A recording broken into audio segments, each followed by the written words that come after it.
Hey guys, it's Heather with Lead the Way Canine Training, and we're going to be doing some grooming with Latke.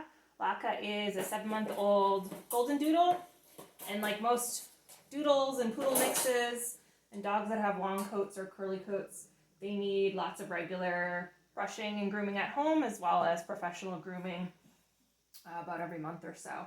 So Latke was recently groomed, so she's in really good shape, and her coat's pretty short.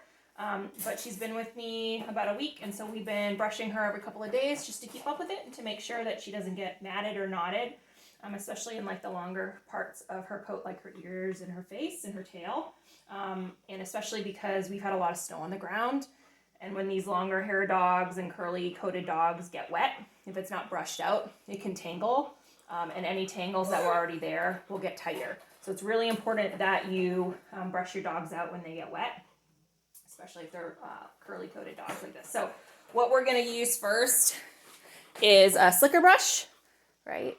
So the ones that have the metal pins.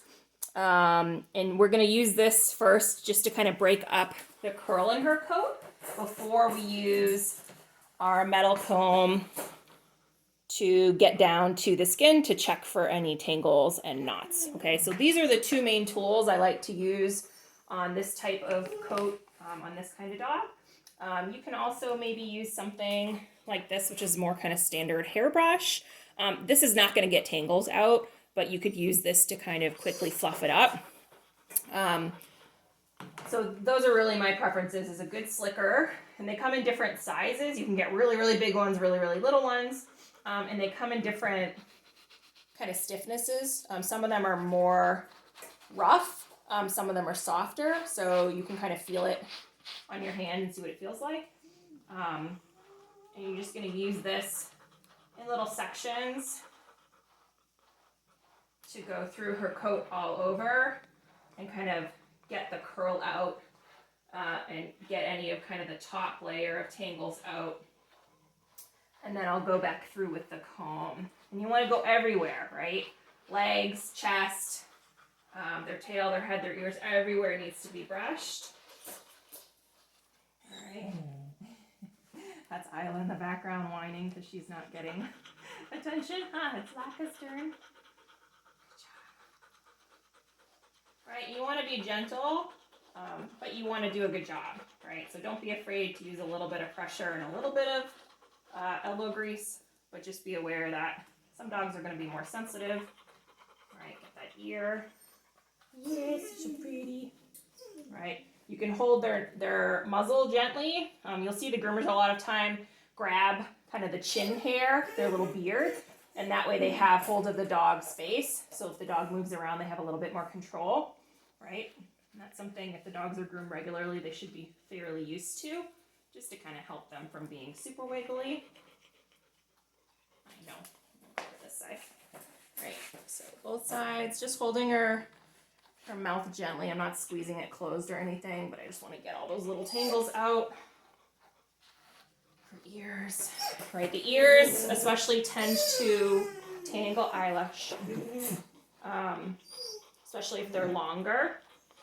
Anywhere that your collar is, so the neck if they're longer on their collar. Like if you have a dog that has quite a bit of hair around their neck or their mane, like a lion's mane, that's going to tangle. Armpits are going to tangle, between the toes are going to tangle, right? Anywhere that gets wet, so the bottom of the dog. So a lot of people will run a comb or a brush over the top of the dog and be like, oh, there's no tangles, look how good that is.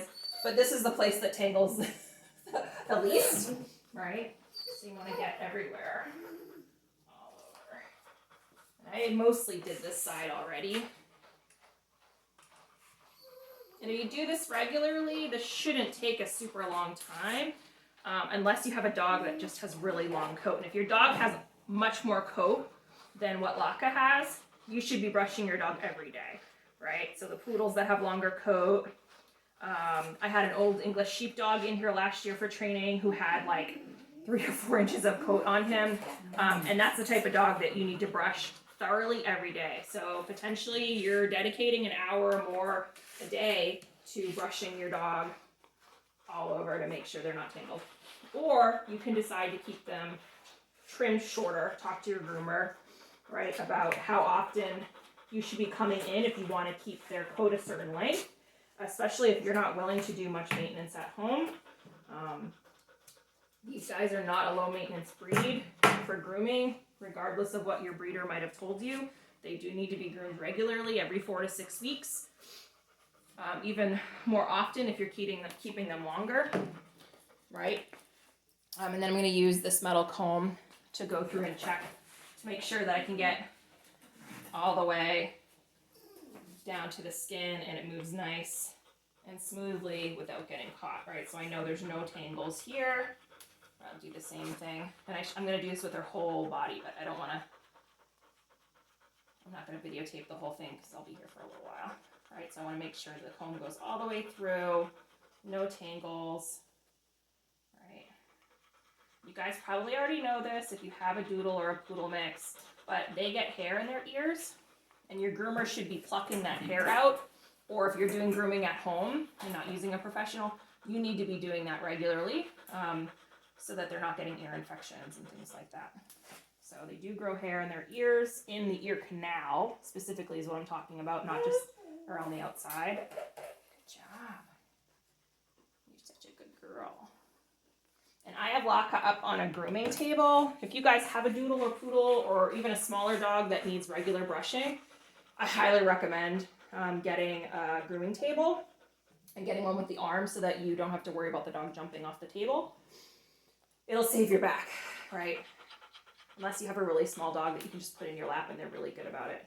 But putting them up on the table is a back saver, right? So one of the things that Latke's mom wanted us to work on was helping her be a little bit more cooperative with grooming and standing still. So we've mostly been working on the table just to get her used to the way that I'm gonna brush her, right? And helping her learn to stand. I find that the dogs stand a little bit better when they're not on the ground. I'm gonna check her legs. So you can see how easily this comb is going all the way through, and I'm touching it to her skin and dragging it all the way down to make sure that I'm getting any little tangles that might be left behind. All right. Now some dogs are going to tangle more easily. The dogs that have kind of the softer coats or the more silky coats, sometimes those dogs tangle super, super easy.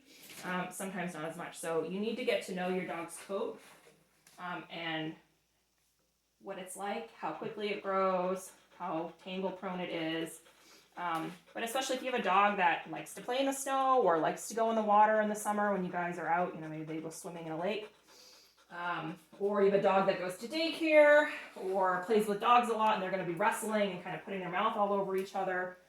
You're going to get more tangling with those activities. So just be good about establishing a regular grooming routine for your dog. Right? Nobody wants to have to shave your dog bald. I know people get upset when the groomers tell them they have to shave them, but I guarantee you it's not the groomer's fault. It's because something happened maybe, and they weren't, giving the benefit of the doubt that maybe something happened and there was a sudden nap, but most likely it just means that you're not brushing and combing enough at home. Right, so Isla has kind of a fluffy tail, right? We've been joking that she looks kind of like a pony. We've been calling her Black Beauty. That's our nickname for her. But I want to make sure that I get all back here, right, around her rear end. Good girl.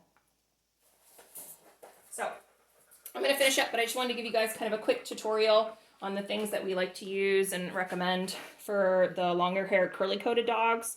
So good slicker brush and a good metal comb. Those are kind of your two main tools. And then of course I'm going to clip her nails when I'm done, and I'll check her ears, and if they're dirty I'll clean those out. She's a good girl.